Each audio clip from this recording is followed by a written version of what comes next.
Across the south coast, live from Solent University, you're listening to Solent Sports News.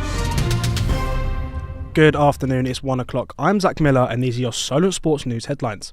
Manchester City are set to face Real Madrid in the Champions League playoff rounds. After a league face to forget to the citizens, they are now set to face holders and record title winners.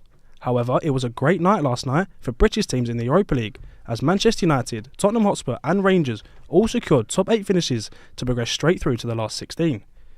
Tottenham had 3 different academy goal scorers last night as Mikey Moore, Dane Skyler and Oyin Ajayi all scored their first career goals as they beat Elfsborg 3-0. Elsewhere, Kobbie Mainoo scored and assisted as Manchester United beat FCSB 2-0. Rangers also finished the league phase with a 2-1 win versus USG to complete a great night for the British teams. With both Champions League and Europa League fixtures now confirmed, we are joined by our football correspondent Ollie Price, who is here to fill us in on the fixtures.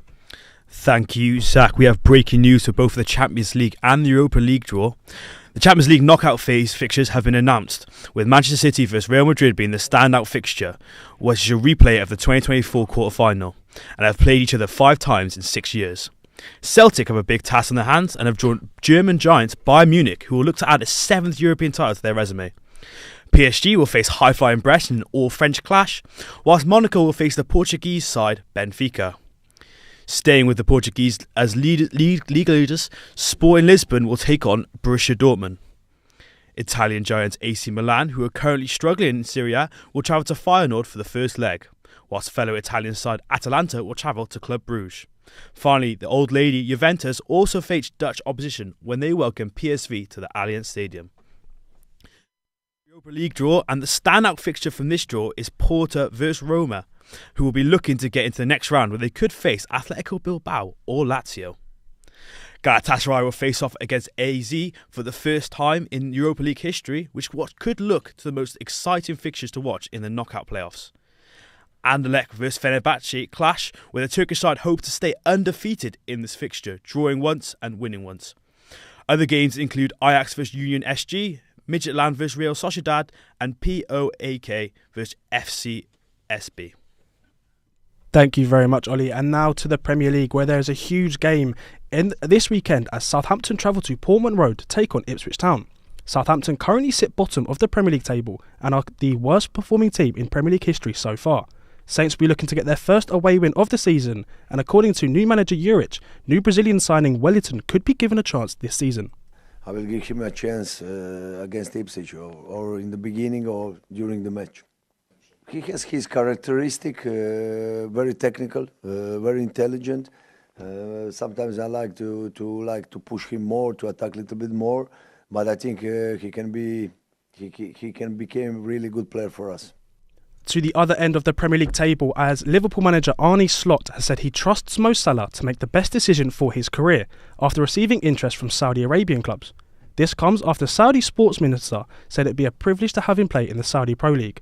Salah's contract runs out at the end of the season, with Slot wanting to keep him at Anfield. Everybody wants him, including us. We want him to extend, of course, as well. I'm not surprised that Saudi wants him, but I'm also would not be surprised if other countries want him as well. He's been old and wise enough. He's done so many smart things in his career that he will make the right decision. And 2 England Lionesses have sealed deadline day moves yesterday. Chloe Kelly returned to Arsenal from Manchester City on loan for the remainder of the season after she said via an Instagram statement that not being able to leave was affecting her mental well-being. And Kira Walsh has swapped the sunny side of Barcelona for the fancy streets of Chelsea. With the January transfer window slamming shut on Monday, there will for sure be some rumours floating around. I'm joined by John Duncalf, who will run us through this morning's rumours. With only 3 days until Monday's deadline, plenty of clubs are still looking to get deals done. At Southampton, there's more talk of outgoings than incomings. Leeds are interested in a loan move for striker Cameron Archer, while Sam Ameyu could be loaned out in search for game time. Tottenham have agreed a £50 million deal with Bayern Munich for French forward Matthias Tell, but the 19-year-old is undecided about joining, with Manchester United also interested. While Barcelona are in early talks with Man United over a loan deal for Marcus Rashford, there is doubts whether the Spanish side will be able to complete a deal by Monday's deadline. Al Nassr is set to make a second bid for Brighton winger Karim Mitoma for around £90 million. PSG forward Marcus Asensio is attracting interest from Aston Villa in their search to bolster their attacking ranks after John Duran is set to depart for Saudi side Al Nassr. And finally, Arsenal are expected to make an improved second attempt to sign Aston Villa and England striker Ollie Watkins. Thank you very much, John. And to rugby now, as the Six Nations kicks off today as France host Wales tonight. Wales are hoping to bounce back from their horrendous campaign last year, where they went winless and earned themselves the wooden spoon. But Captain Jack Morgan says he has hope for this year's competition. They're a tough team, and they play some exciting rugby, so it'll be exciting to see. But it's a tough competition with loads of brilliant teams, so it's international rugby as well. So you never know until on the day what can happen. So it'll be an exciting couple of weeks. To American football now, and the Baltimore Ravens kicker Justin Tucker has denied allegations accusing him of sexually inappropriate behaviour towards massage therapists.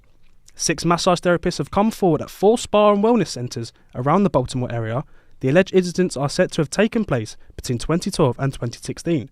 Tucker denies all accusations and describes the allegations as unequivocally false. And finally to darts, as Rob Cross was surprisingly knocked out of the Masters by Will O'Connell last night in Milton Keynes. There was also wins for Luke Humphries, Peter Wright and Gerwyn Price, as Michael Smith was defeated